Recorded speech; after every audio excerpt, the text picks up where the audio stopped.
उंगली पकड़ के चलते थे, अब मुझे रास्ता दिखाते हैं। अब मुझे किस तरह जीना है, मेरे बच्चे मुझे सिखाते हैं, मेरे बच्चे मुझे सिखाते हैं।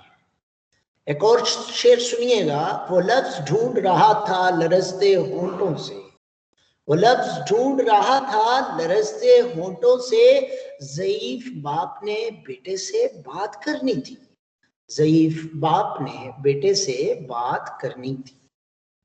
अगला शेर देखिए। पर क्या लगे कि घोंसले से उड़ गए सभी, पर क्या लगे कि घोंसले से उड़ गए सभी, वो फिर अकेली रह गई बच्चों को पाल कर, वो फिर अकेली रह गई बच्चों को पाल कर। एक और दिलचस्प शेर सुनिए।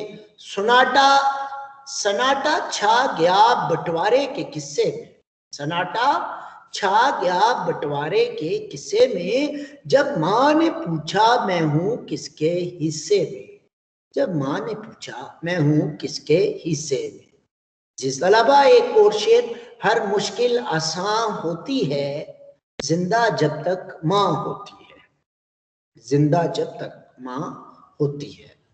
अजीज तलबा, मियाँ मोहम्मद बख्श रहमतुल्लाह अलैह का शेर समात फरमाइए। आपने फरमाया, बाप सिरादे ताज मोहम्मद, बाप सिरादे ताज मोहम्मद ते मावा ठंडियां छावा, हर एक चीज लभदी बाजारों, हर एक चीज लभदी बाजारों ते नहीं लभदियां मावा, हर एक चीज लभदी बाजारों ते नहीं लभदियां मावा।